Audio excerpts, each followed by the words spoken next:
took place this past Saturday night, and I gotta say, it was a dang good fight night, especially for the placement it's in between two big pay-per-views in the same month. All around, this was like an 8.5 out of 10 card. It was a really good card, just not a whole lot of name value. Some crazy upsets, like my pick record has to be horrible, but there were a lot of upsets. So it was really interesting. So let's go ahead and start from bottom to top talking about some of these fights, man, and breaking it down. Melissa Croden and Tanira Lisboa. Um, I did not know any of the women's fighters on this card, so this does not coincide with my picks. But it was a beautiful performance by Croden. I didn't catch like the first round and a half, but it was a good finish. And that's about it. I didn't catch much of this one, but I did watch this fight, and I got to tell you, what a performance by Yusiri Belgorui, however you say it. Asmat Bakoyev, I picked him starting off 0-1 because I really thought he'd be able to get those takedowns in. But Belgorui showed some beautiful takedown defense. And on the feet, he looked world class. He really did. I'm really excited to see what this guy can do in the middleweight rankings now. And I don't think this loss on Bakoyev is that big, that huge of a damage to his prestige as a prospect. I still think he's really good, but I think Usri is actually very, very good. And I say you give him someone in like the top 25 to 20 range at middleweight and see what he does. I would go ahead and get because if that takedown and grappling defense can hold up against some of the ranked guys, this guy's really good on the feet. He's very quick, especially for middleweight. I think he could give a lot of people some problems. So great performance by Belgorui. Moving on to the next fight. Stephanie Luciano and Ravina Oliveira, again, did not really make an official pick on this. And Luciano just dominated Oliveira, really. Subbed her in the third round. Good performance. I know I make jokes about women's MMA a lot, but those two women's fight were actually pretty solid. Good performances by the winners, so shout out you two gals. Good job, man. Moving on to the next fight. 0-2, huh? I really thought DeJordan Santos was not going to fight how he fought Saturday night. He looked a lot different compared to his normal feet stuck in concrete style, throwing power and, some weird wicked shots. But man, he was quick on the feet. Put a pace on Barlow that Barlow wasn't ready for. Couldn't take the shot Santos was offering. Had a nice Yuri Prohaska, nod and freaking bouncing around. Santos looked good. And really put it on Barlow. Barlow did show some moments in the fight.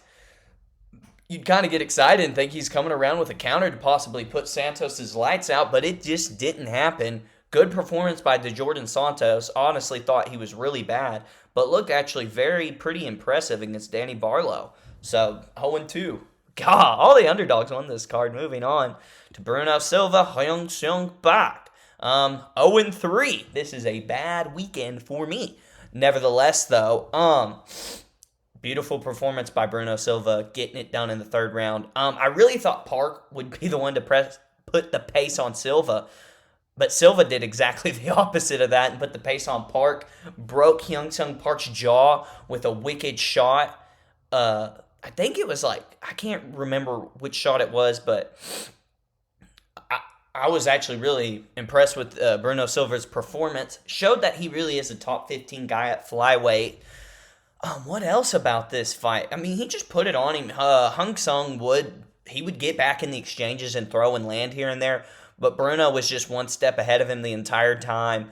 His punches were just stinging Park a lot more than Park's were stinging Silva. So good performance by Bruno. 0-3. Moving on. 0-4. Ariki Lang absolutely sweeps Cody Gibson within the first 30 seconds. Gnarly shot from Ariki Lang, however you say his name. Not much to say about this fight besides that Cody Gibson got absolutely slept. Wasn't even a chance for him to use his bag of tricks on the ground that I thought he would use against Ariki Lang. But It was a great knockout for sure. Popped me out of the chair. I was, oh, So, good knockout by Enrique Lang. Not much to say. Gosh dang, Cody Gibson got slept, dude. Moving on, finally, what is that, like 1-4? Drew Dober gets it done in the first, or not in the first round, in the third round. This fight played out how I thought it would. Prepolek looked better than I thought for sure. Really, I mean, gosh dang. Something weird happened in this fight, and I cannot remember what happened.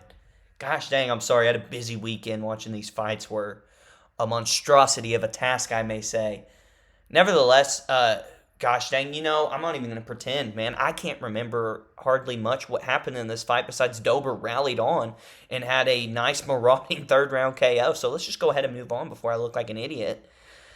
Kyle Nelson, Matt Frevola. Kyle Nelson was robbed of a first round knockout. Nevertheless, though, Frevola just has no chin at this point in his career. Cannot take damage whatsoever and lost to a low level guy in Kyle Nelson. Even though Kyle actually looked pretty good, he's not a high level guy. That was not a good look by Frevola at all. He cannot withstand damage whatsoever, which is really sad. Should have been knocked out the first round anyways, but Kyle Nelson, even with the adrenaline dump, kept pushing forward, got it done by decision. Good win for Kyle Nelson. Horrible performance by Matt Frevola. Moving on to a devastating loss, I must say. Dangerous Davy Grant got wrapped into a pretzel by Charles Jourdain after a nasty flying knee.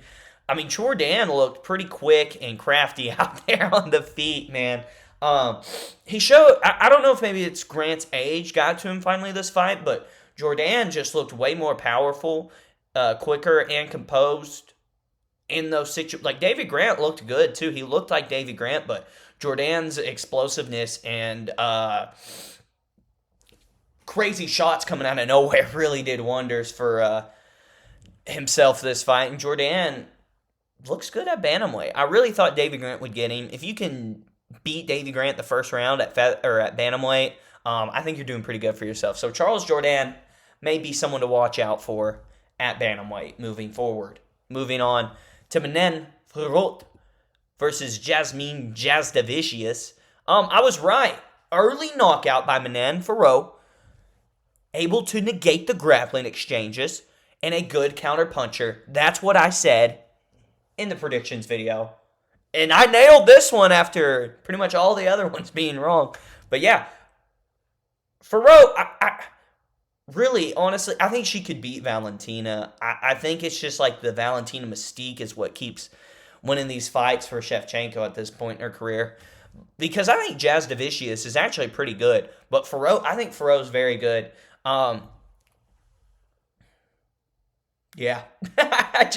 I'm getting really excited about a possible Weili Zhang Manon Fiorot possible co-main event.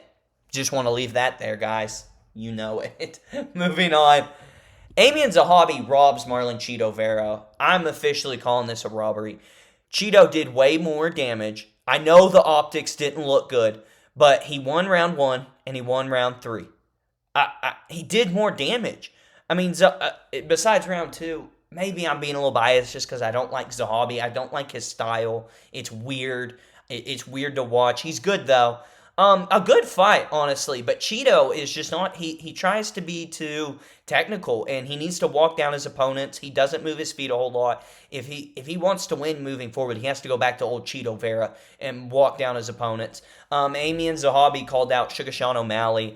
That fight's not happening. That was a horrible call out. You know the UFC's not going to make that fight. At least make a call out that's somewhat realistic. Yeah, but a good fight overall.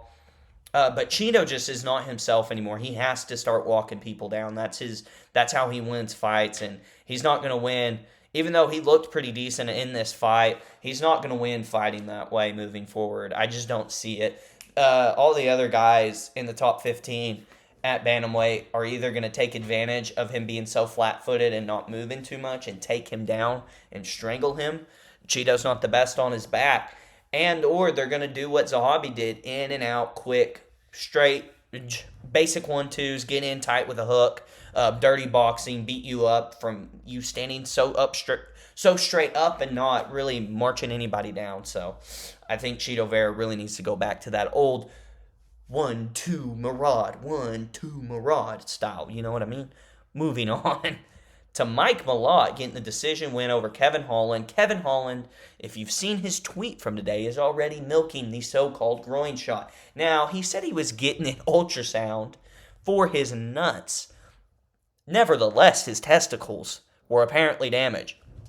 I don't actually think they were. I think he knew Malott was going to get the better of him. He was too strong for him, too explosive. Kevin Holland did drop him early in the first round, but after that so-called groin shot, he just coasted, so he knew he had an excuse for the loss. Mike Malott looks good, though. He's very strong and powerful.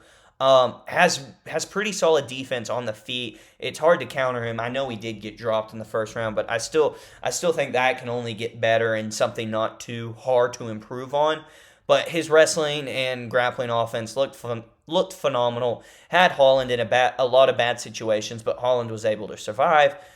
Good win for Mike Malott. Give him to someone in the top 15. And Kevin Holland, cut him. I'm sick of these games he plays. It's annoying at this point. Someone just bring the 45-70 in already, okay?